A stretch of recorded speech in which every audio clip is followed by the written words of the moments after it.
நான் பார்த்தபோது இதோ மங்கின நிறமுள்ள ஒரு குதிரையை கண்டேன். அதன் மேல் ஏறி இருந்தவனுக்கு மரணம் என்று பெயர். பாதாளம் அவன் பின் சென்றது. பட்டயத்தினாலும் பஞ்சத்தினாலும் சாவினாலும் பூமியின் துஷ்ட மிருகங்களினாலும் பூமியின் கார்பாங்கில் உள்ளவர்களை கொலை செய்யும்படியான அதிகாரம் கொடுக்கப்பட்டது. கார்பங்கில் உள்ளவர்களை. இந்த வசனம் என்ன சொல்லுதுன்னு கேட்டிங்கன்னா, இந்த உணவு பஞ்சத்துக்கு பிறகு அடுத்து ஒரு காலநிலை வரப்போகுது. அதில் 4 வகையான காரியங்கள் நடக்கும். அதனுடைய விளைவாக உலகம் மிகப்பெரிய பேரழிவை சந்திக்கும் என்று வேதம் சொல்லுது. இந்த 4 காரியங்கள் என்னவென்று சொல்லி பார்க்கும்போது, ஒன்று பட்டயத்தினாலும். இந்த இடத்துல பட்டயம் என்பது யுத்தத்தை குறிக்கிறது. தூதன் கையில் பட்டயம் இருந்தால்தான் அது கொள்ளை நோய். இது பொதுவான பட்டயம். பட்டயம் என்றால் யுத்தத்தை குறிக்கிறது. அடுத்தபடியாக பஞ்சத்தினாலும். பஞ்சம் என்று சொன்னால் நாம் இதுக்கு முன்னாடி பார்த்தது உணவு பஞ்சம். இது பஞ்சம் என்று சொன்னால் எல்லா பஞ்சமும் இருக்கும். உணவு பஞ்சம், தண்ணி பஞ்சம், காற்று பஞ்சம், வசன பஞ்சம், எல்லா பஞ்சமும் அதில் வரும். அதுக்கு அடுத்து சாவினாலும் என்று சொன்னால் இயற்கை பேரழிவு அல்லது ஆங்கிலத்தில் பெஸ்டிலன்சஸ், கொள்ளை நோய் அப்படின்னு இருக்கும். 4வது துஷ்ட மிருகங்களினால் உண்டாகிற மரணம். இதற்கு தான் நான் கொள்ளை நோய் என்று சொல்லுகிறேன். இப்படி 4 வகையான மரணங்கள் அங்கே சொல்லப்படுகிறது, அல்லது 4 வகையான அழிவுகள், 4 வகையான சம்பவங்கள் அங்கே சொல்லப்படுது. இது அடுத்து நடக்க வேண்டிய காரியம் என்று பார்க்கிறோம். இது எந்த அளவுக்கு இப்பொழுது இருக்கிறது, இது நடப்பதற்கு எவ்வளவு சாத்தியக்கூறுகள் இருக்கிறது. இதுவரைக்கும் ஆண்டவர் சொன்ன அத்தனை விஷயங்களும் துல்லியமாய் நடக்குமானால் நடந்திருக்கிறது, நடந்து கொண்டிருக்கிறது. நேற்றும் இன்றும் பார்த்திருக்கிறோம். இந்த 76-77 வருஷத்தில் கர்த்தர் சொன்ன தீர்க்க தரிசனங்கள் எத்தனை துல்லியமாய் நிறைவேறி இருக்கிறதை நீங்கள் பார்த்திருக்கிறீர்கள். நடக்க சாத்தியமில்லாத தீர்க்க தரிசனங்கள் கூட நிறைவேறிவிட்டது. எனவே கர்த்தர் சொன்ன வார்த்தைகளில் ஒன்று கூட தவறி போகவில்லை. அப்படி இருக்கும்பொழுது இந்த வசனம் எப்படி நிறைவேறப் போகிறது என்பதை நான் சொல்லிவிட்டு நான் ஜெபிக்கிறேன். கவனியுங்கள், இங்கே 4 வகையான காரியங்களை குறித்து சொல்லுகிறது. முதலாவது பட்டயத்தினாலும். எந்த பட்டயம் என்று சொல்லி பார்க்கும் பொழுது, எசேக்கியேல் 38ஆம் அதிகாரம் 39ஆம் அதிகாரத்தில் ஒரு உலகளாவிய யுத்தத்தை குறித்து வேதம் சொல்லுகிறது. ஆல் ஓவர் த வேர்ல்டில் நடக்கிற ஒரு வேதம். இப்போ நம்ம இந்த காலத்தில் அதை சொன்னோம்னா வேர்ல்டு வார் அப்படின்னு சொல்லலாம்.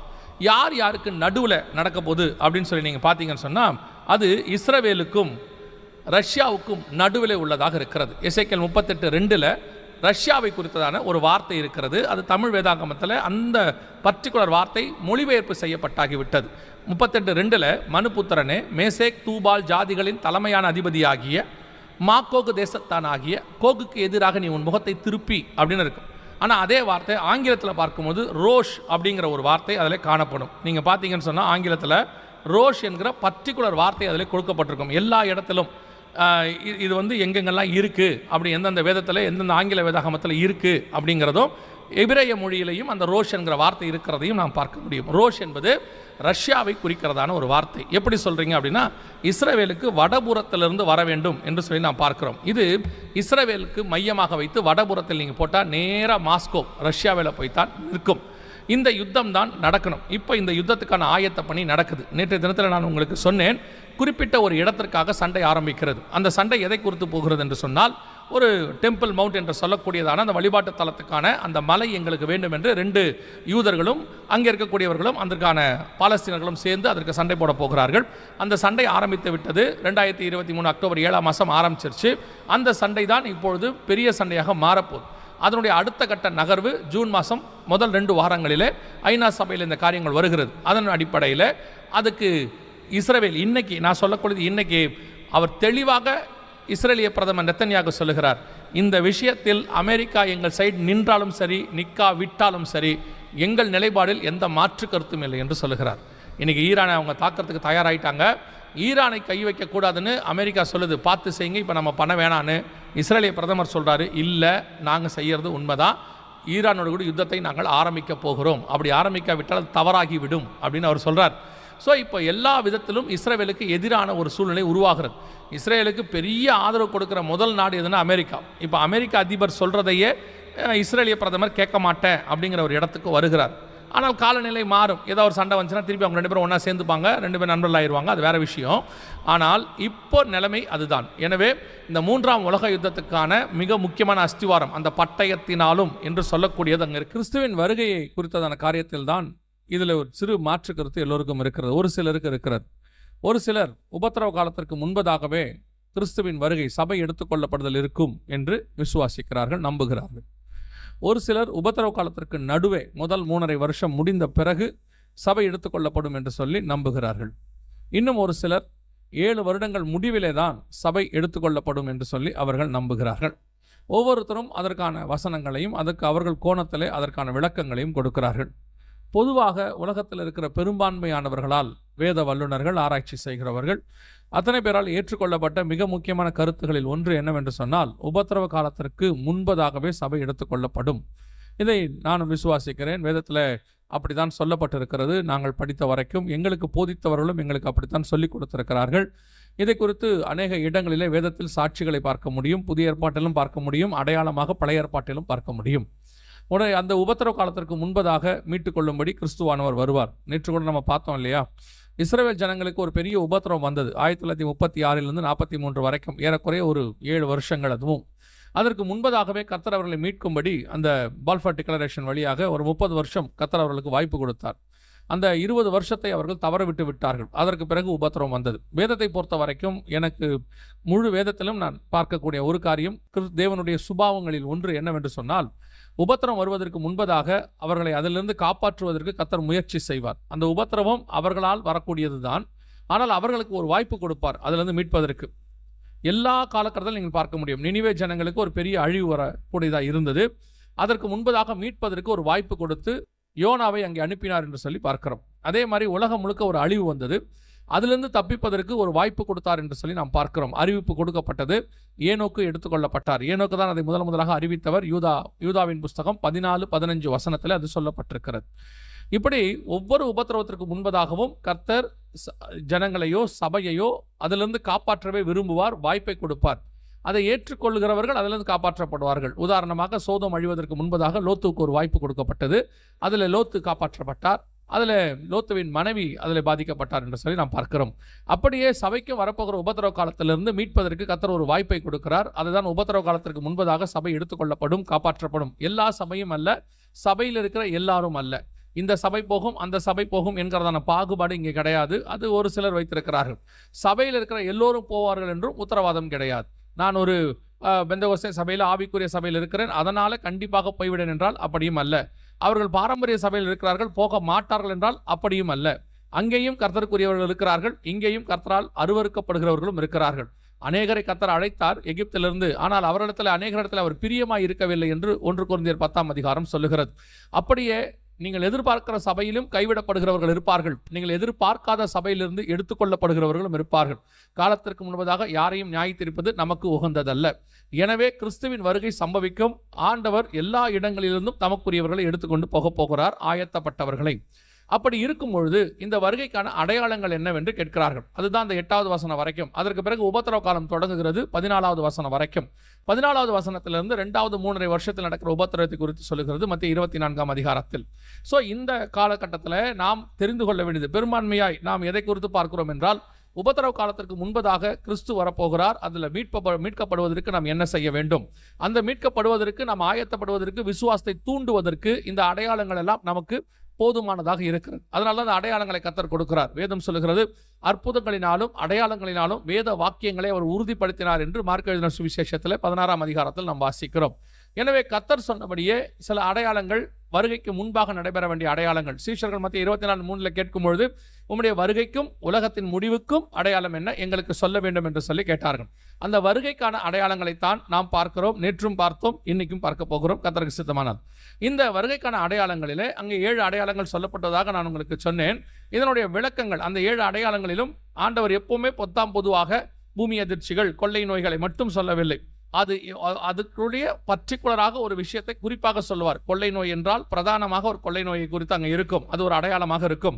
பூமி அதிர்ச்சி என்றால் அதற்கு ஒரு பிரதானமான ஒரு பூமி அதிர்ச்சி இருக்கும், அதை குறித்தும் சொல்லப்பட்டிருக்கும்.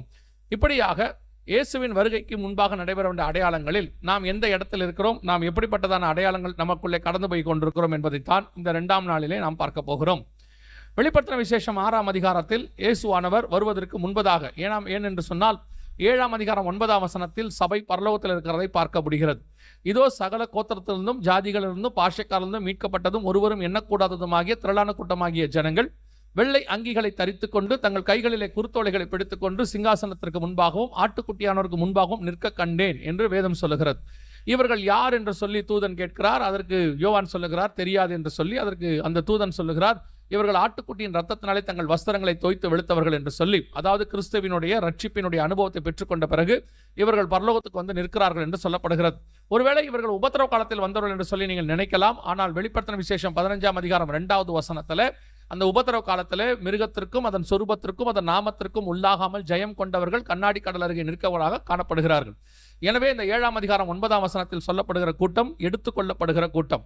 அந்த எடுத்துக்கொள்ளப்படுகிற கூட்டம் 7ஆம் அதிகாரம் 9ஆம் வசனத்தில் இருக்கிறது. அதற்கு முன்பதாக நடைபெற வேண்டிய அடையாளங்கள் தான் இப்பொழுது நடைபெற்றுக் கொண்டே இருக்கிறது. குறிப்பாக நாம் எந்த இடத்துல இருக்கிறோம் என்று சொல்லி பார்க்க வேண்டுமானால் 3 காரியங்களை நான் சொல்லி இந்த 2ஆம் நாளிலே ஜெபிக்க விரும்புகிறேன். முதலாவதாக நம் கண்களுக்கு முன்பாக நடந்த காரியம், இதே கிரவுண்டில் அது நடக்க போகிறது என்று சொல்லி நாங்கள் வந்து பிரசங்கம் பண்ணியிருக்கிறோம். அந்த காரியம் நடந்தது. நான் தீர்க்கதரிசியும் அல்ல, தீர்க்கதரிசியின் புத்திரனும் அல்ல.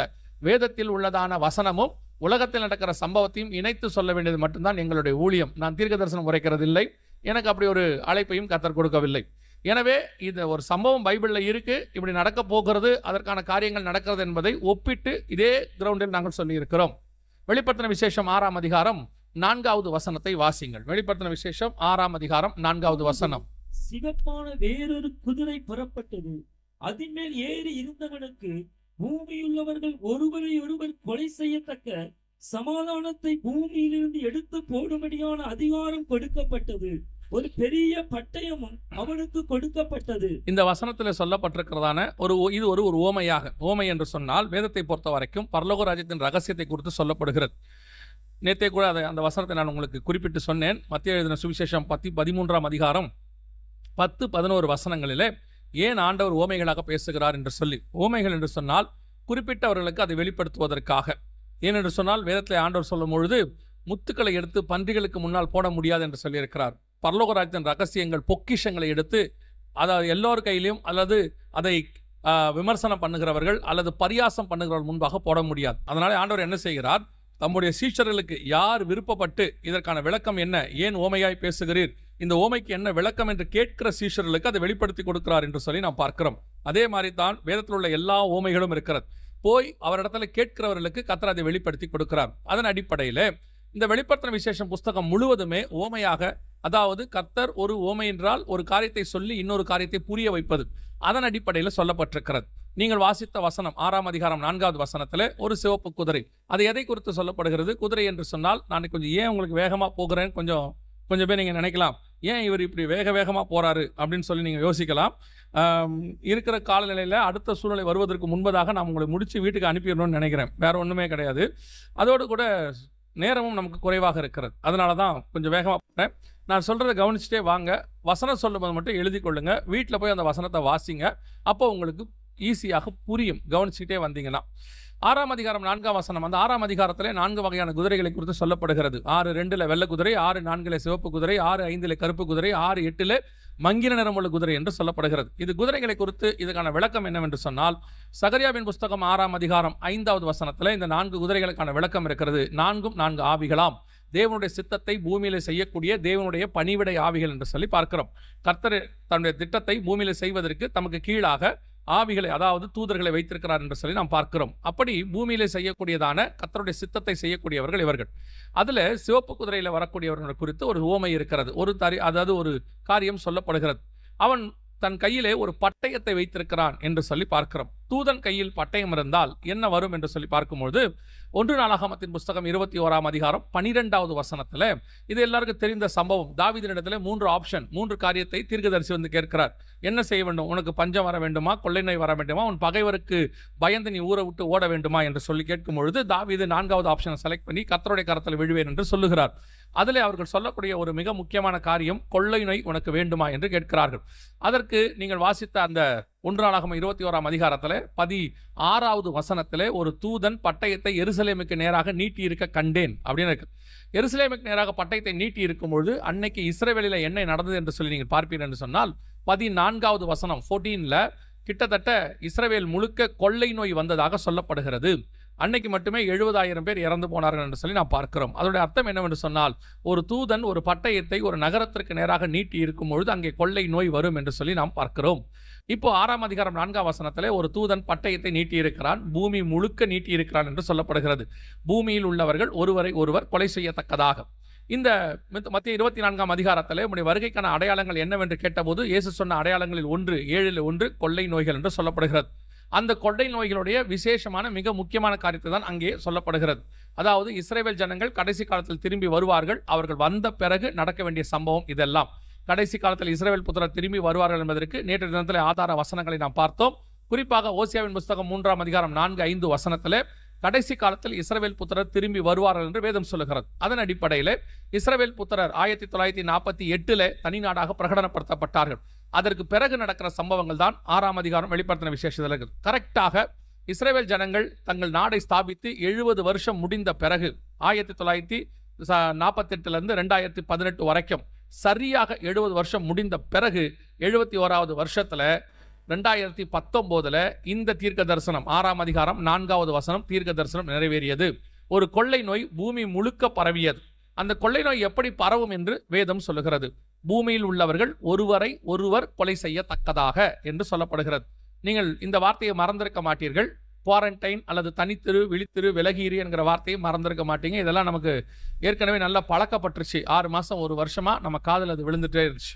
அதோட அர்த்தம் என்னென்றால், இந்த கொரோனாவுடைய அது பரவின விதமே எப்படி என்று சொன்னால், ஒருத்தர் மூலமாக இன்னொருத்தருக்கு அது பரவுகிறது. அது ஒரு குறிப்பிட்ட டிஸ்டன்ஸுக்கு தான் அந்த வைரஸ் இருக்கும். அதுக்கு மேலே அதோடைய இது பரவாது. ஒரு ஆளும் இன்னொரு ஆளும் தனித்திருந்தால் அதை நாம் பரவாமல் தடுத்து விட முடியும், அந்த செயினை கட் பண்ண முடியும் என்று மருத்துவர்கள் நமக்கு ஆலோசனை சொன்னார்கள். அதன் அடிப்படையில் சைனாவிலே ஊகான் மாநிலத்திலே ஒரு மார்க்கெட்டில் ஆரம்பித்ததாக சொல்லப்படுது. ஒரு சிலர் ஒரு லேப்லேருந்து புறப்பட்டுச்சுன்னு சொல்கிறாங்க. எது எப்படியோ, ஆனால் சைனாவிலே அது ஆரம்பித்தது. உலகத்தில் உள்ள அத்தனை நாடுகளுக்கும், ஏறக்குறைய 185 நாடுகளுக்கு மேலாக அத்தனை நாடுகளுக்கும் பரவியது. பரவினதற்கு ஒரே ஒரு காரணம், அது மனுஷன் வழியாக மட்டும்தான் பரவியது. காற்றின் வழியாகவோ, தண்ணீர் வழியாகவோ, மிருகத்தின் வழியாகவோ அது பரவவே இல்லை. மனுஷன் வழியாக மட்டும் பரவியது. ஒருவரை ஒருவர், 1 to 1. முதலாவது அலை ஒருத்தர் மூலமாக ஒருத்தருக்கு, 2வது அலை ஒருத்தர் மூலமாக 4 பேருக்கு, 3வது அலை ஒருத்தர் மூலமாக 32 பேருக்கு பரவுச்சு. அதுதான் கொரோனா அடுத்த அலை வீசிச்சு அப்படின்னு சொல்றாங்க. கொரோனா அலை அப்படின்னு சொல்லுவாங்க. இப்படி ஒரு மனுஷன்ல ஆரம்பித்து, ஒரு இடத்துல ஆரம்பித்து உலகம் முழுவதும் பரவி, அது மட்டுமல்ல மரணத்தை கொண்டு வந்தது. பூமி முழுக்க மரணம், ஒருவரை ஒருவர் கொலை செய்யத்தக்கதாக. 6ஆம் அதிகாரம் 4ஆம் வசனத்தில் கர்த்தர் சொன்ன தீர்க்க தரிசனமானது துல்லியமாக நிறைவேறியது. 2019 ஆரம்பித்தது. டிசம்பர் மாதம் ஆரம்பித்தது. வேதத்தை பொறுத்த வரைக்கும் சில கொள்ளை நோய்களுக்கு, வாதைகளுக்கு, நீங்கள் வாசித்த அந்த 1 நாளாகமத்தின் புஸ்தகம் 21ஆம் அதிகாரத்தில் கூட ஒரு கால நிலையை கர்த்தர் சொல்லுவார். 3 வருஷம், 3 மாதம், 3 நாள் என்றெல்லாம் சொல்லுவார். அதே மாதிரி பார்த்தீங்கன்னா கொரோனாவுடையதான காலநிலை எவ்வளோ, எமர்ஜென்சி பீரியட், அவசர கால நிலை எவ்வளோன்னு பார்த்தீங்கன்னு சொன்னால் கரெக்டாக 3.5 வருஷம், 2019 டிசம்பரிலிருந்து 2023 மே மாதம் வரைக்கும் ஐநா சபையினுடைய கணக்கை நான் சொல்லுகிறேன். ஐநா சபை அவசர நிலையை விலக்கி கொண்டது 2023 மே மாதம், கரெக்டாக 3.5 வருஷம். உங்களுக்கு தெரியும், உபத்திரவ காலம் ஒரு 3.5 வருஷம் இருக்குது. இது உபத்திரவ காலம் அல்ல. வேதத்தின்படி 3.5 வருஷம் நிறைய இருக்குது. 12ஆம் அதிகாரம் வெளிப்படுத்தின விசேஷத்தில் ஸ்திரீயானவள் வனாந்தருக்கு ஓடி போகிறாள், அது ஒரு 3.5 வருஷம். அதற்கு பிறகு ஸ்திரீயானவள் வனாந்தருக்கு பறந்து போகிறாள், அது ஒரு 3.5 வருஷம். இப்படி ஒவ்வொரு காரியத்தையும் நீங்கள் பார்க்க முடியும். அநேகருக்கு உடன்படிக்கை 7 வருஷம், பாதி சென்ற பின்பு 3.5 வருஷம் சென்ற பின்பு பலியும் காணிக்கும் அது நிறுத்தப்படும் என்று சொல்லி தானியேல் 9:27 இருக்கு. நிறைய 3.5 வருஷத்தை நாம் பார்க்க முடியும். இயேசு கிறிஸ்துவினுடைய ஊழியம் ஒரு 3.5 வருஷம் என்று சொல்வார்கள். அதே மாதிரி இந்த கொரோனாவினுடைய எமர்ஜென்சி பீரியட் பார்த்தீங்கன்னா சரியா 3.5 வருஷம், 2019 டிசம்பர்லேருந்து 2023 மே மாதம் வரைக்கும். அது போன எல்லா இடங்களிலும் மரணத்தை கொண்டு வந்தது. பூமி முழுக்க மரணம். உங்கள் எல்லாருக்கும் தெரிஞ்சிருக்கும், அத்தனை பேருக்கும் இதை பற்றினான ஒரு புரிதல் இருக்கும். ஆனால் இந்த தீர்க்க தரிசனம், இந்த காரியம் நடக்கப் போகிறது என்பதை குறித்து ஆண்டவர் ஏற்கனவே 2900 வருஷங்களுக்கு முன்பாக பத்மு தீவில் இருந்த யோவானுக்கு வெளிப்படுத்தி நம் கையிலே புஸ்தகமாக எழுதி வெளிப்படுத்தின விசேஷத்தில் கொடுக்கப்பட்டது. இந்த காரியங்கள் எல்லாம் நம்முடைய புஸ்தகத்தில் தான் இருக்கிறது. வேதம் சொல்லுகிறது, நான் என்னுடைய மகத்துவங்களை அவர்களுக்கு எழுதி கொடுத்தேன், அவர்களும் அதை அந்நிய காரியமாக எண்ணினார்கள். ஆண்டவர் இந்த பரிசுத்த வேதாகமத்தில் எல்லாவற்றையும் எழுதி கொடுத்திருக்கிறார். ஆனால் இன்னைக்கு உள்ள குறிப்பாக இந்த ஜெனரேஷன், நான் சொல்லக்கூடியது ஒரு 30 வருஷம் இருக்கக்கூடிய கிறிஸ்தவ ஜெனரேஷனுக்கு இந்த தீர்க்க தரிசன புஸ்தகத்தை குறித்ததான இம்பார்ட்டன்ஸ் தெரியவில்லை, அல்லது இதை குறித்து அவர்கள் தியானிக்கவும் தயாராக இல்லை. இப்போ நீங்கள்லாம் ரொம்ப லகுவா மாறிட்டீங்க. எப்படி லகுவா மாறிட்டீங்கன்னா, யாராவது எடுத்து இதை உங்களுக்கு சொல்லி கொடுத்தா ஓகே தான், அவ்வளோதான். மற்றபடி தியானிக்கணும், உட்காரணும் அந்த ஒரு இல்லை. நமக்கு முன்னாடி உள்ளவங்க அப்போ ஆவிக்குரியவங்க, ஆவிக்குரிய அல்லாதவங்க அப்படிலாம் கிடையாது. எல்லாருக்குள்ளேயும் ஒரு தேவ பயம் இருந்துச்சு. அத்தனை பேரும் வேதத்தை வாசிக்கணுங்கிறதான ஒரு எண்ணம் இருந்துச்சு. ஆனால் இப்போ யாருக்கும் அந்த தாட்டே கிடையாது. எல்லாத்தையும் எழுதி ஆண்டவர் கையில் கொடுத்துட்டார். ஆனால் நீங்களோ வென்றால் சில தீர்க்கதரிசிகளை பிடித்து வைத்துக் கொள்ளுகிறீர்கள், சில ஊழியங்களை பிடித்து வைத்துக் கொள்ளீர்கள். ஊழியங்களுக்கு பின்னாலும் தீர்க்கதரிசிகளுக்கு பின்னாலும் ஓடினீர்கள் என்று சொன்னால் பரலோகத்திற்கு போக முடியாது. வேதத்துக்கு பின்னால் போனால் மட்டும்தான் பரலோகத்திற்கு போக முடியும். இது மட்டும்தான் பரலோகத்துக்கு வழி சொல்லக்கூடிய ஒரே ஒரு புஸ்தகம். தீர்க்கதரிசிகளை நம்பி, ஊழியக்காரர்களை நம்பி ஒரு நாளும் நீங்கள் போக முடியாது. என்னையும் சேர்த்தே நான் உங்களுக்கு சொல்லுகிறேன். சிலர்லாம் எப்படி ஆயிடுறீங்கன்னா, ஒரு காலகட்டம் வரைக்கும் அந்த ஊழியக்காரரை அப்படியே ஃபாலோ பண்ணிட்டு அதுக்கு மேலே ஊழியக்காரரை நீங்கள் கடவுள் ரேஞ்சுக்கு உயர்த்திடுறீங்க, இல்லைனா ஹீரோ வர்ஷிப்புக்கு கொண்டு போயிடுறீங்க. அவர் தப்பாக பிரசங்கம் பண்ணால் நீங்கள் என்ன சொல்லிடுறீங்கன்னா, அவர் பண்ணால் தப்பாக இருக்குமா அப்படின்னு கேட்குறீங்க. உங்களுக்கு சொல்கிறேன், இயேசு கிறிஸ்துவை தவிர உலகத்தில் அத்தனை பேரும் தவறு செய்ய வாய்ப்புள்ளவர்கள். அவர் ஒருத்தர் மட்டும்தான் தவறு செய்யாதவர். இன்னைக்கு நிறைய பேர் இந்த ஊழியங்களுக்கு பின்னால், ஊழியக்காரர்களுக்கு பின்னால் ஓடி வேத வசனத்தை மறந்துட்டாங்க. அவங்க சொல்றது சரியா தப்பான்னு கூட உங்களுக்கு தெரிய மாட்டேங்குது. அதை உட்காந்து, அதனால ஆண்டவர் சொல்றார், வேத வாக்கியங்களை ஆராய்ந்து பாருங்கள். பவுல் சொல்லுகிற வசனத்தை பெராயா பட்டணத்தார் ஆராய்ந்து பார்க்கிறார்கள், தெசலோனிக்கர்கள் ஆராய்ந்து பார்க்கிறார்கள். பவுல் யாரு? பரிசுத்த பவுல் என்று நாம் சொல்லுகிறோம். அவர் எழுதின 13 நிருபங்கள் நம் கையில் இருக்கிறது. கர்த்தர் அவரை நம்பி கொடுக்கிறார். அவர் சொன்னதையே அவர்கள் ஆராய்ந்து பார்த்தார்கள் என்று வேதம் சொல்லுகிறது. இன்னைக்கு யூடியூப்ல யாராவது ஒருத்தர் பிரசங்கம் பண்ணா, 1/2 மணி நேரம் பேசினா, 1/4 மணி நேரம் பேசினா, ஆராய்ந்து பார்க்கிறதில்லை, சரியா தப்பா எதுவும் தெரியாது, அப்படியே அவரை ஃபாலோ பண்றது. திருப்பியும் சொல்றேன், எந்த மனுஷனுடைய வார்த்தைகளும் பரலோகத்துக்கு கூட்டிட்டு போகாது. இந்த வேதத்தை தவிர பரலோகத்துக்கு கூட்டிட்டு போகிற இன்னொரு புஸ்தகம் உலகத்தில் கிடையவும் கிடையாது. இந்த வேதத்தை வாசித்தால் மட்டும்தான் போக முடியும். இதுல தான் ஆண்டவர் எல்லாத்தையும் சொல்லி வச்சிருக்கிறார். ஆனா இது உங்களுக்கு தெரியுமா? இப்படி ஒரு சம்பவம் பைபிள்ல இருக்கு. 6ஆம் அதிகாரம் 4ஆம் வசனத்துல மிக தெளிவாக ஆண்டவர் சொல்லி வச்சார். உங்களுக்கு தெரியுமா? இதை நீங்க என்னைக்காவது படிச்சீங்களா? ஒரே வார்த்தை நீங்க சொல்லிடுவீங்க, வெளிப்படுத்தின விசேஷம் புரியாது. புரியாம இருக்கிறதுக்கு ஒரு புஸ்தகத்தை கர்த்தர் நமக்கு தருவாரா? யோசித்து பாருங்க.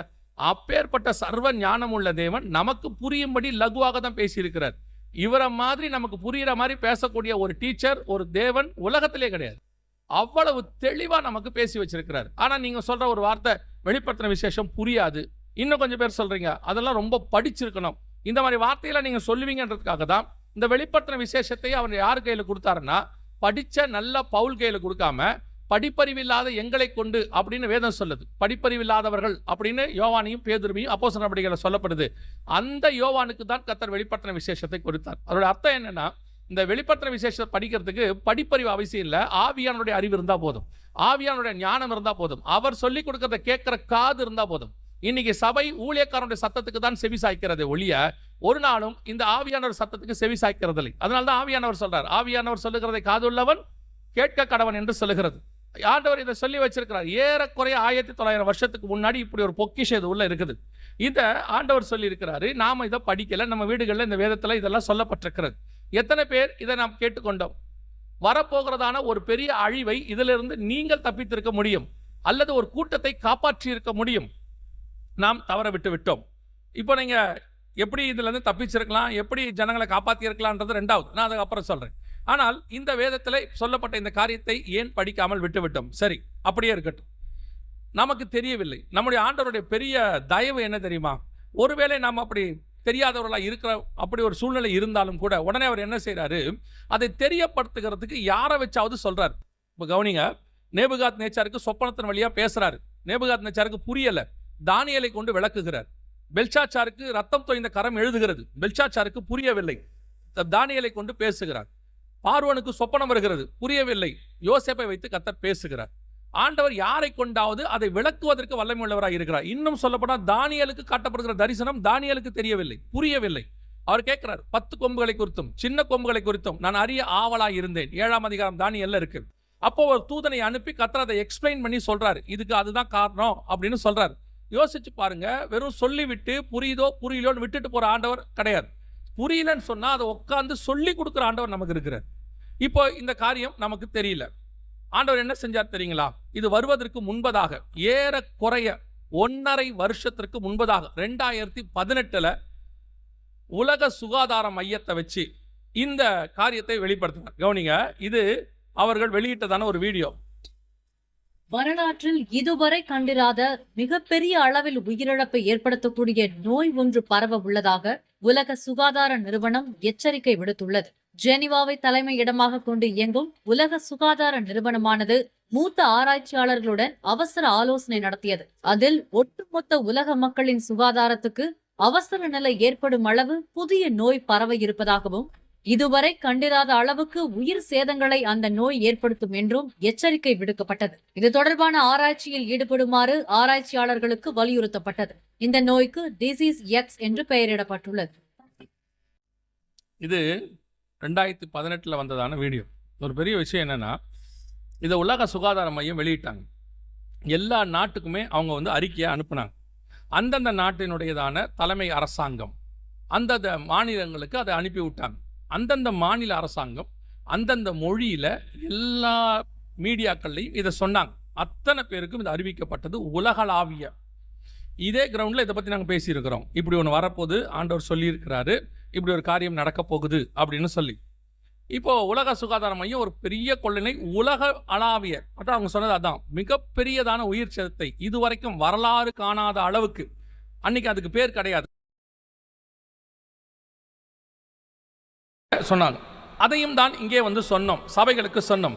ஆனால் சபைகளுடைய நிலைமை என்ன தெரியுமா? அதுதான் உண்மை. நீங்கள் ஏற்றுக்கொண்டாலும் ஏற்றுக்கொள்ளாவிட்டாலும் அதான் நிலைமை. நான் எந்த டினாமினேஷனையும் குறையா சொல்லலை. எல்லாருடைய நிலைமை என்னன்னா, இன்னைக்கு சபை ஃபேண்டசி அல்லது சபை ப்ராஸ்பரிட்டி, ஒரு ஆசீர்வாதம். கூட்டம் நடத்தும் போது கூட சத்தியத்தை கேட்குறவங்களை வச்சு கூட்டம் நடத்துறவங்களாம் இப்போ கொஞ்சம் குறைஞ்சி போயிட்டாங்க. இப்பெல்லாம் நல்ல ஜாலியாக ஆடணும், பாடணும், குதிக்கணும், அதே மாதிரி ஆட்களை வச்சு தான் கூட்டம் நடத்துறதே விரும்புகிறாங்க. விசுவாசிகளும் அதுதான் விரும்புகிறாங்க. பேசும் போது கேட்கும் போது ஆசீர்வாதமான பிரசங்கம். எது ஆசீர்வாதங்கிறதா இங்கே பிரச்சனையே. அவங்க நினைக்கிற ஆசீர்வாதம் இந்த பூமிக்குரியது, வீடு, கார். இப்போ யோசிச்சு பாருங்கள், கொரோனாவில் அத்தனை பேர்கிட்டையும் வீடு இருந்துச்சு, கார் இருந்துச்சு, எத்தனை கோடீஸ்வரர் இருந்தால், கிரெடிட் கார்டு இருந்தது, நகை பணம் இருந்தது. ஸ்பெயின் நாட்டு இளவரசி, இங்கிலாந்தினுடைய அப்போதைய பிரதமர் போரிஸ் ஜான்சன், எத்தனை பேர் பணக்காரங்க. கொரோனா வந்துச்சு, என்ன பண்ண முடிஞ்சிச்சு? அவங்ககிட்ட இருக்க பணம் காப்பாத்துச்சா? அவங்ககிட்ட இருந்து ஏதாவது காப்பாத்துச்சா? மருந்தே கிடையாது. இது உங்களுக்கு புரியணும், கொஞ்சமாவது புரியணும். இந்த பணமோ ஆஸ்தியோ சம்பாத்தியமோ எல்லாம் ஒரு இடத்துல லாக் ஆகி ஒன்றும் இல்லைன்னு புரிய வைக்கும். யோசிச்சு பாருங்க, இன்னைக்கு பில்கேட்ஸ் உலகத்தினுடைய மிகப்பெரிய பணக்காரர். ஒரு காலகட்டத்தில் இவர் தான் உலகத்திலேயே நம்பர் 1 பணக்காரர். இளம் வயதில் உலக கோடீஸ்வரனானது பில்கேட்ஸ் தான். இத்தனை வருஷம் அவர் சம்பாதிச்சார். கிட்டத்தட்ட 60 வருஷம் 65 வயசு நம்ம அவருக்கு ஆகிப்போச்சு. இன்னைக்கு அவர் அனௌன்ஸ் பண்ணியிருக்கிறார், ஒரு வாரத்துக்கு முன்னாடி சொல்லியிருக்கிறாரு, நான் சாகும்போது பணக்காரனாய் சாக விரும்பவில்லை, நான் சாகும்போது நல்ல பேர் வாங்கி சாக விரும்புகிறேன்னு சொல்லி 99% சொத்தை அவர் தான தர்மம் பண்ணுகிறார். நான் சாகும்போது எனக்கு 1% சொத்து இருந்தா போதும் அப்படின்னு சொல்றார். இது அவர் மட்டும் இல்லை, எத்தனையோ பணக்காரர்கள் பணத்தை அனுபவிச்சு முடிச்சுட்டு கடைசியா சொல்ற வார்த்தை இதுதான். மலேசியாவிலே மிகப்பெரிய பணக்காரர் இருக்கிறார். அவருடைய பையன் எல்லாவற்றையும் விட்டு துறவியாக போய்விட்டார். எல்லாத்தையும் விட்டு துறவியாக போயிட்டார். பணம் ஒரு மனுஷனுக்கு ஆத்ம திருப்தியை தராது. ஒரு பெரிய மனிதர் சொல்லுகிறார், கோடி கணக்கில் சம்பாதிக்கிற மனுஷர் சொல்றாரு, எனக்கு 10% கூட நிம்மதி இல்லை என்று சொல்லுகிறார். யோசிச்சு பாருங்க. ஆனால் கிறிஸ்தவர்களுக்கு இது எல்லாம் யாரும் சொல்லிக் கொடுக்காமலேயே தெரிந்திருக்கணும். ஆண்டவர் தெளிவாக சொல்லியிருக்கிறார், உலகம் முழுவதையும் ஆதாயப்படுத்தினாலும் தன் ஆத்மாவை நஷ்டப்படுத்தினால் பிரயோஜனம் என்ன? நமக்கு தெரியுது, எல்லாமே தெரியும், வசனம் இருக்கு. இயேசு கிறிஸ்து தெளிவாக சொல்லியிருக்கிறார். வசனத்தில் நீங்கள் எவ்வளோ வசனம் நீங்கள் வாசிக்க முடியும்? நான் நிர்வாணியாய் வந்தேன், நிர்வாணியாய் போகிறேன். இந்த உலகத்தில் இருக்கிற எதுவும் இல்லை. ஆனால் இன்னைக்கு சபையானது இப்படிப்பட்ட வசனங்களில் கான்சன்ட்ரேட் பண்ணாம, சபை ஆசீர்வாதத்துக்கு பின்னாடி உங்களுக்கு ஏற்ற மாதிரி ஒரு கூட்டம், உங்களை பணக்காரனான தான் அவன் பணக்காரனாக முடியும்.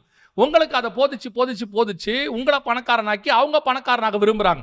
நீங்கள் எவ்வளவு பணக்காரனாக இந்த உலகத்தில் எவ்வளவு இருக்குதோ அவ்வளோத்தையும் விட்டு தானே போகிறீங்க, தெரியும் தானே. அதில் உங்களை இந்த ஒரு 60 வயசுக்குள்ளே உங்களுக்குள்ள ஆசையை தூண்டி 60வது வயசுக்கு அப்புறம் தான் உங்களுக்கு தெரிய வருது இதெல்லாம் ஒன்றுமே இல்லைன்னு. பில்கேட்ஸுக்கு தெரிஞ்ச மாதிரி உங்களுக்கு தெரிய வரப்போகுது.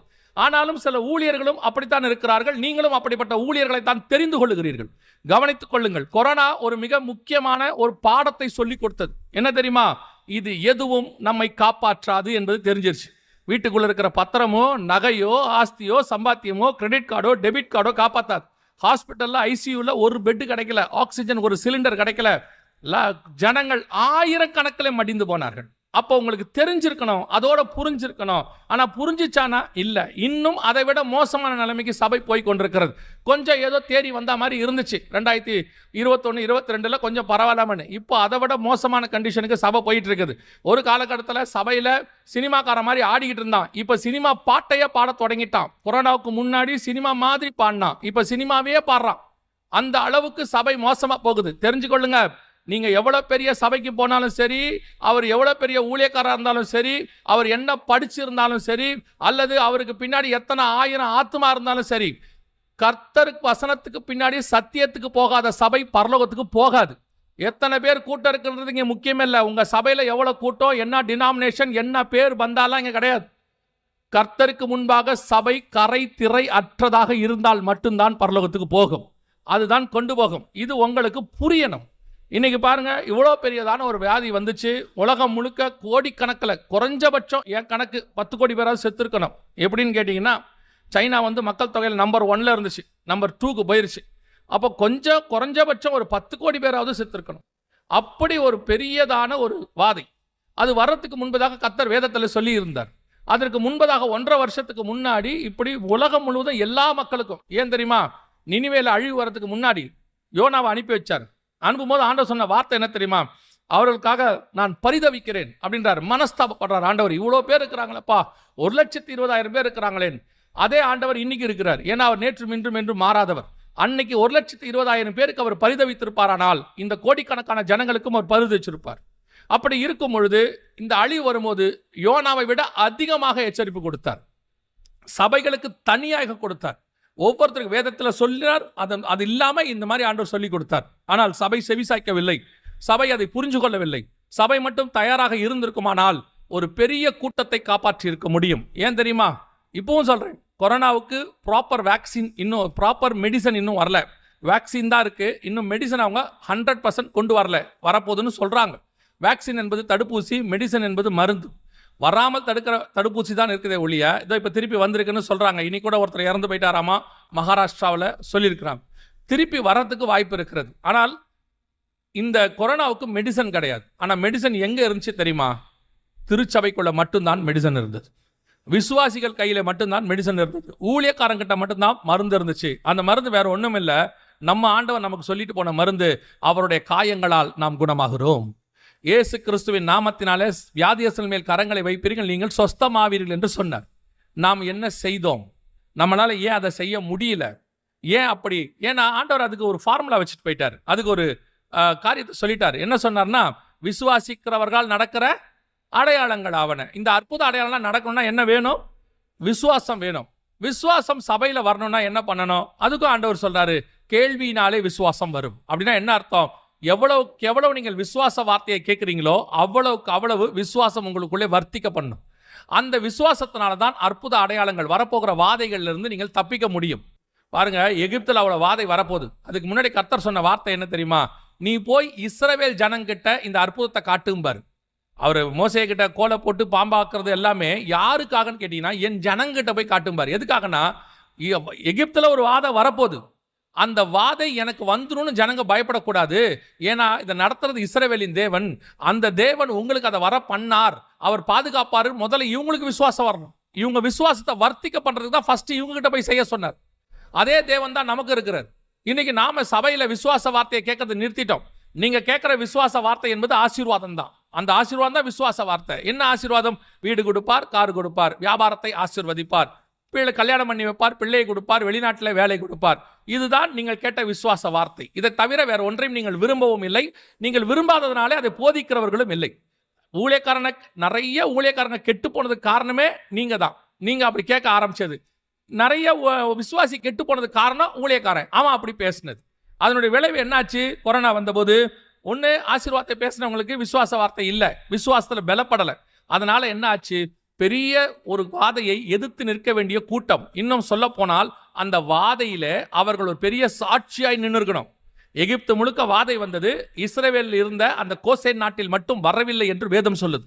அதே மாதிரி ஒரு சாட்சி கிறிஸ்தவ சபைகள்ல வந்திருக்கணும். இந்தியா முழுக்க, உலகம் முழுக்க ஒரு வாதை வந்தது, அது கிறிஸ்தவர்களை மட்டும் தொடவில்லை என்கிற ஒரு சாட்சி வந்திருக்குமானால் அவர்களே சொல்லி இருப்பார்கள், இவர்கள் தேவன் பெரிய தேவன், இவர்கள் தேவன் அற்புதம் செய்கிறவர்னு சொல்லி இருப்பார். இதுக்கு முழுக்க காரணம் நம்ம தான், வேற யாருமே கிடையாது. அந்த சான்ஸை இழந்துட்டோம். இது கடந்து போச்சு ஆண்டவர் சொன்னபடி. இப்போ அதை ஒட்டி வேறொரு காரியத்தையும் கர்த்தர் சொன்னார். இது நடந்துகிட்டே இருந்துச்சு 2021. அதுக்கு அடுத்த வசனம் 6ஆம் அதிகாரம், வெளிப்படுத்தின விசேஷம் 5-6 வசனங்களை வாசியுங்கள், பார்ப்போம். அவர் 3ஆம் முத்திரையை உடைத்த போது 3ஆம் ஜீவனானது, நீ வந்து பார் என்று சொல்ல கேட்டேன். நான் பார்த்தபோது இதோ ஒரு கருப்பு குதிரையை கண்டேன். அதன் மேல் ஏறி இருந்தவன் ஒரு தராசை தன் கையிலே பிடித்திருந்தான். அப்பொழுது ஒரு பணத்துக்கு 1 படி கோதுமை என்றும் ஒரு பணத்துக்கு 3 படி வார் கோதுமை என்றும் எண்ணெயையும் திராட்சரசத்தையும் சேதப்படுத்தாதே என்றும் 4 ஜீவன்களின் மத்தியில் இருந்து உண்டான சத்தத்தை கேட்டேன். இது அதுக்கு அப்புறம் நடக்க வேண்டிய சம்பவம். இது எதை குறித்து என்றால், நீங்கள் வாசிக்கும் போதே தெளிவாக தெரியும். தராசை பிடித்திருந்தான். ஒரு பணத்துக்கு 1 படி கோதுமை, ஒரு பணத்துக்கு 3 படி வார் கோதுமை, எண்ணெயும் திராட்சரசத்தையும் சேதப்படுத்தாது. இது முழுக்க முழுக்க ஒரு உணவு பஞ்சம் அல்லது உணவு குறித்ததான ஒரு காரியம். 2021 இந்த கொரோனா உச்சநிலையை அடைந்து கொண்டிருந்த போது இந்த காரியத்தை 2018 இந்த வீடியோலாம் நாங்கள் சொல்லி ஒன்று வரப்போதுன்னு ஆண்டவர் சொல்றாரு. அப்படி அதே காலகட்டத்தில் தான் ஆண்டவர் இன்னொரு காரியத்தையும் சொன்னார். அடுத்த காரியம் நடக்க போது, உணவு பஞ்சம் பூமிக்குள்ள வரப்போது, அதை பற்றி நீ பேசு, இது இந்த வசனத்தின் அடிப்படையில் அது நடக்கும் என்று கர்த்தர் உணர்த்தினார் ஆவியானவர். அப்போ 2021 ஏப்ரல்ல இருந்து இந்த காரியத்தை குறித்து பேச ஆரம்பித்தோம். உணவு பஞ்சம் வரப்போகுதுன்னு சொல்லி 2021 கடைசியில் அக்டோபர் நவம்பரில் ஐநா சபை சொன்ன விஷயம், மடகஸ்கரில் உணவு பஞ்சம் ஆரம்பித்து விட்டது. ஏனென்று சொன்னால், இந்த கொரோனாவில் ஏற்பட்ட பாதிப்பு, காலநிலை மாற்றம், இது எல்லாமே சேர்ந்து என்ன பண்ணுச்சுன்னா, அந்த ஊரில் மிகப்பெரியதான அளவில் மழை பெய்யலை, விவசாயம் இல்லை, ஜனங்களுக்கு எந்த விதமான ஆகாரம் இல்லை, ஜனங்கள் இந்த பூச்சிகளை பிடித்து சாப்பிட ஆரம்பித்தார்கள். மடகஸ்கர். 2வது ஹைத்தி பகுதி. ஹைத்தியில் ஜனங்கள் அதே நிலைமை வந்ததுனால இந்த மாதிரி மண்ணெல்லாம் எடுத்து குழைச்சி நல்லா ஜலிச்சு அப்புறம் தண்ணியில் போட்டு குழைச்சி எடுத்து அதில் உப்பை போட்டு வெயிலில் காய வச்சு சாப்பிட்ற நிலைமைக்கெல்லாம் வந்துச்சு உலகம். அதெல்லாம் இன்றைக்கும் நீங்கள் ஹைத்தி ஐநாவுடைய வீடியோ இருக்குது, நீங்கள் போய் பாருங்கள். ஹைத்தி மண்ணை சாப்பிட்டது இன்றைக்கும் இருக்குது. அந்த அளவுக்கு மிக மோசமான நிலைமைக்கு ஜனங்கள் போனார்கள். அப்படி உணவு பஞ்சம் ஆரம்பித்தது. அன்றைக்கி 2021 சொல்லி கொண்டிருக்கிறோம், உணவு பஞ்சம் உச்ச நிலையை அடைய போகிறது, உலகளாவிய உணவு பஞ்சம் வரும் என்று சொல்லி. ஆனால் இதை நம்ம ஹைத்தி, மடகஸ்கர் அப்படின்லாம் சொன்னோம்னா அது எங்கேயோ இருக்குது, நமக்கு அது பாதிக்காது. நம்மளை பொறுத்த வரைக்கும் நமக்கு பாதிப்பு வருகிற வரைக்கும் நம்ம அதால் உணரவே மாட்டோம். நம்ம அப்படி நடக்குதுன்னு நம்ம உணரவே மாட்டோம். நடந்தது என்ன? 2022 இலங்கையில் மிகப்பெரியதான உணவு பஞ்சம் வந்தது. இது இலங்கையில் நடந்தது. மிகப்பெரிய உணவு பஞ்சம் வந்தபோது அவர்கள் எல்லோரும் பஞ்சத்தினாலே பாதிக்கப்பட்டார்கள். சாப்பாட்டு பஞ்சம் மிகப்பெரிய அளவில் வந்தது. அதே காலகட்டத்தில் தான் பாகிஸ்தானில் 1 கிலோ கோதுமை 1500 ரூபாய்க்கு விற்க தொடங்கியது. இதெல்லாம் நடந்து மிக மோசமான ஒரு நிலை ஏற்பட்டது. மிகப்பெரிய பஞ்சம் ஆல் ஓவர் த வேர்ல்ட். அதோடு கூட 2021 கடைசியில் ரஷ்யா உக்ரைன் பிரச்சனை ஸ்டார்ட் ஆச்சு. உலகத்திலேயே அதிக கோதுமை தயாரிக்கிற நம்பர் 1 நாடு உக்ரைன், நம்பர் 2 நாடு ரஷ்யா. இவங்க 2 பேரும் சண்டை போட்டோன்னே கோதுமை உற்பத்தி மிக அளவில் பாதிக்கப்பட்டது, ஏற்றுமதி எல்லாம் நிறுத்தப்பட்டது. அதோடு கூட கோதுமை தயாரிக்கிற 3வது பெரிய நாடு இந்தியா. இந்தியா சொல்லிச்சு, எங்களுக்குள்ளே கோதுமை பத்தாது, நாங்கள் ஏற்றுமதி பண்ண முடியாதுன்னு சொன்னாங்க. அதனுடைய விளைவாக கோதுமை உற்பத்தி உலகளாவிய கோதுமை தட்டுப்பாடு வந்தது. பாகிஸ்தானில் 1 கிலோ கோதுமை 1500 ரூபாய்க்கு விற்றது. 1 கிலோ கோதுமை இலங்கையிலலாம் 2000 ரூபா வரைக்கும் விற்றது. இங்கேருந்து வரும்போது அவங்க சொல்லுவாங்க, கோதுமை வாங்கிட்டு வாங்கம்பாங்க, கோதுமை மாவு வாங்கிட்டு வாங்கம்பாங்க. அந்த அளவுக்கு உணவு தட்டுப்பாடு உலகளாவிய தட்டுப்பாடாக மாறியது. அதற்கு நடுவில் மட்டும் பாதிக்கப்படாத ஒரு விஷயம் இருக்குமானால், கச்சா எண்ணெய் பாதிக்கப்படாமல் உலகத்தின் பொருளாதாரத்தை காப்பாற்றியது. அதில் தான் நீங்கள் வாசிப்பீங்க, எண்ணெயும் திராட்சரசத்தையும் சேதப்படுத்தாதே என்று வேதம் சொன்ன தீர்க்க தரிசனம் துல்லியமாக நிறைவேது. அடுத்த காரியங்கள், இந்த உணவு பஞ்சம் 2022 ஆரம்பித்தது, 21 கடைசியில், 2022 23 உச்சத்துக்கு போயிருச்சு. இப்போவும் பாகிஸ்தான் மிக மோசமான நிலைமை இருக்குது. 2 நாளைக்கு முன்னாடி ஸ்ரீலங்காவில் ஒரு அண்ணனோட பேசிகிட்டு இருந்தேன். அண்ணன் சொன்னாங்க, இன்றைக்கும் அதே நிலைமையில தான் இருக்குது, ஜனங்க பழகிட்டாங்க. நாங்கள் அந்த பஞ்சத்துக்கு ஜனங்க பழகிட்டாங்க, விலைவாசியெல்லாம் அதே நிலைமையில தான் இருக்குது. சமீபத்தில் கூட ஒரு தக்காளி விலை 1000 ரூபாய் என்னமோ சொன்னாங்க 1 கிலோ. அந்த அளவுக்கு போயிட்டு இருக்குதாமா, அங்கே வாங்க முடியாத இடங்களுக்கு போயிட்டு இருக்குது. உணவு பஞ்சத்தினுடைய உச்சம் உலகளாவிய. இதை நான் மட்டும் சொல்லலை, ஐநா சபை வரைக்கும் அனௌன்ஸ் பண்ணியிருக்கிறாங்க. உலகத்திலேயே மிகப்பெரியதான பொருளாதார நிபுணர்கள் இவங்களும் சொல்கிறாங்க, இப்போ நாம் ரொம்ப மோசமான இடத்தை கிராஸ் பண்ணுறோன்னு சொல்லி ஜேபி மார்கன் இப்படிப்பட்ட ஆட்களெல்லாம் சொல்கிறாங்க, இது ரொம்ப மோசமான இடத்துக்கு நாம் போகிறோன்னு சொல்லி. உலகத்திலே மிகப்பெரிய பணக்காரர் ஒருத்தர் இருக்கிறாரு. அவர் என்ன பண்ணிட்டார்னா, தன் பணத்தை எல்லாம் வித்ட்ரா பண்ணி லிக்விட் கேஷாக மாற்றிட்டார். காரணம் சொல்கிறாரு, இனி ரொம்ப மோசமான கண்டிஷனுக்கு உலகம் போகுது என்று சொல்லி. எனவே உணவு பஞ்சத்தினுடைய உச்சம் இப்போ தொடங்கி இருக்குது. உங்களுக்கே தெரிஞ்சிருக்கும்னு நினைக்கிறேன். 1 கிலோ அரிசி இப்போ 60 ரூபா 70 ரூபாயெல்லாம் தாண்டிருச்சு. நல்ல அரிசி வாங்கணும்னா 70-80 ரூபாய்க்கு வாங்க வேண்டிய இடம் இருக்குது. இதுவே கொரோனா காலத்தில் ஒரு 2-3 வருஷத்துக்கு முன்னாடி 40 ரூபா தான் இருந்துச்சு 1 கிலோ நல்ல அரிசி வாங்கணும்னா. இப்போ 70 ரூபா 80 ரூபாய்க்கு போகுது. இன்னும் ஏறுங்கிறாங்க. இப்போ யுத்தங்கள்லாம் ஸ்டார்ட் ஆகுது எல்லா பக்கமும். 100 ரூபாயை அரிசி தாண்டுன்றாங்க. ஒரு இடத்துல கேட்டேன், 90 ரூபாயை தாண்டிருச்சுன்னு சொல்கிறாங்க ஒரு ஸ்டேட்டில், இந்தியாவில். அந்த அளவுக்கு மிக மோசமான உணவு பஞ்சம், உலகளாவிய பாதிப்பு. அமெரிக்கா வந்து ஏழை நாடுகள் லிஸ்ட்டுக்கு போயிடுச்சாமா. அந்த அளவுக்கு உணவு பஞ்சம் அங்கேயும் வர தொடங்கி விட்டது. வேதம் சொன்னபடியே 6ஆம் அதிகாரம் 5-6 வசனம், இயேசு சொன்ன மத்திய 24 வருகைக்கான அடையாளங்களில் பஞ்சமும் இருக்கிறது. அந்த பஞ்சங்களும் உணவு பஞ்சமும் வரும். அதுதான் அங்கே 6ஆம் அதிகாரம் 5-6 வசனங்களிலே சொல்லப்பட்டது. இன்னைக்கு பிரதானமாக நான் வந்து உங்களுக்கு சொல்லிவிட்டு ஜெபிக்க விரும்பின ஒரு காரியம் என்னவென்று சொன்னால், இந்த உணவு பஞ்சம் இப்போ போயிட்டு இருக்கு. 6ஆம் அதிகாரம் 5-6 வசனம் தான் இப்போ நடந்துகிட்டே இருக்கு உலகளாவே. என்ன ஒரு பெரிய ஆச்சரியம் கேட்டிங்கன்னா, உங்களையும் என்னையும் கர்த்தர் அவைகளுக்கு நடுவில் ஆசீர்வச்சிருக்கிறார். எவ்வளோ உணவு பஞ்சம் உச்சத்துக்கு விலை போனாலும் வாங்குற அளவுக்கு கர்த்தர் கரங்களை பலப்படுத்துறார். தேவ பிள்ளைகளுக்கு கர்த்தர் அதை கொடுக்கிறார். அதாவது அவரை நோக்கி பார்த்தவர்கள் வெட்கப்பட்டு போனதே இல்லை. என்னதான் இஸ்ரவேல் முழுக்க பஞ்சம் வந்தாலும் எலியா இருக்கிற வீட்டுக்குள் பஞ்சம் வராது என்று சொல்லி பார்க்கிறோம். அந்த வீட்டுக்குள்ள மாவும் எண்ணெயும் குறைவுபடாது. அதே மாதிரி தான் இன்னைக்கு தேவ பிள்ளைகள் வீட்டில், தேவன் இருக்கிற வீட்டில் இன்னைக்கும் கர்த்தர் அவர்களை போஷிக்க வல்லமை உள்ளவராக இருக்கிறார். அவர்கள் வீடுகளிலே மாவும் எண்ணெயும் குறைவுபடாமல் இருக்கிறது. அதனால இப்போ நமக்கு என்ன பிரச்சனைனா, இப்படி நடக்கிற காரியங்கள் எதுவுமே நமக்கு பெருசாக எடுக்கிறது இல்லை. இப்படிலாம் நடந்துட்டு இருக்குது உலகளாவிய. அவைகளுக்கு நடுவில் தான் கர்த்தர் நம்மளை காப்பாற்றி இருக்கிறாரு அப்படிங்கிற உணர்வு நமக்கு இல்லை. அந்த உணர்வு வேணும். ஏன்னா அந்த உணர்வு தான் அடுத்து வரக்கூடிய வாதைகளில் கூட உங்களை என்னையும் கர்த்தரை நோக்கி பார்க்க வைக்கும். இப்போ நிறைய பேர் என்ன நினைக்கிறாங்கன்னா, ஏதோ வியாபாரம் ஆசீர்வதிக்கப்படுது, கர்த்தர் கொடுத்துருக்கிறாரு, எத்தனையோ பேர் கஷ்டப்படுறாங்க, ஆனாலும் கர்த்தர் எனக்கு கொடுத்துருக்கிறாருன்ட்டு அந்த வியாபாரத்தில் தான் கான்சென்ட்ரேட் பண்ணுறாங்களே ஒழிய கர்த்தர் கொடுத்தாருங்கிறதுல கான்சென்ட்ரேட் பண்ணுறதில்ல. இப்போ அதான் இங்கே பிரச்சனை. இப்போது உணவு பஞ்சம் இன்னும் உச்ச நிலைமைக்கு போகும். பல இடங்களில் நீங்கள் காசால பிள்ளைகளை போய் பாருங்கள், பார்க்கவே கஷ்டமாக இருக்குது. 5000க்கும் மேற்பட்ட பிள்ளைகள் சாகிற நிலைமையில் இருக்குதான். ஆகாரமே இல்லை, சுத்தமாக இல்லையாமா. இது உலகளாவிய பஞ்சம். அது மனுஷனால் ஏற்படுத்தப்படுதா அல்லது இயற்கையினால் வருதாலாம் ரெண்டாவது. ஆனால் பஞ்சம் உலகளாவிய இடங்களுக்கு போய்விட்டது. சூடானலாம் ஒரு நாளைக்கு ஒருவேளை ஆகாரம் தான் சாப்பிடப்படுகிறது. பல இடங்களில் ஹோட்டல்ஸில் சாப்பாட்டு அளவெல்லாம் குறைச்சிட்டாங்களாமா. ஏன்னா அவங்களால கட்டுப்படி ஆகலைன்னு சொல்லிட்டு குறைச்சிட்டாங்க. சில இடங்களில் சாப்பாட்டு விலையை டபுள் மடங்காக மாற்றிட்டாங்க. எங்கேயுமே கட்டுப்படி ஆகலைன்னு சொல்கிறாங்க. அந்த அளவுக்கு உணவு பஞ்சத்தினுடைய காரியங்களை நாம் போய்கொண்டே இருக்கிறோம்.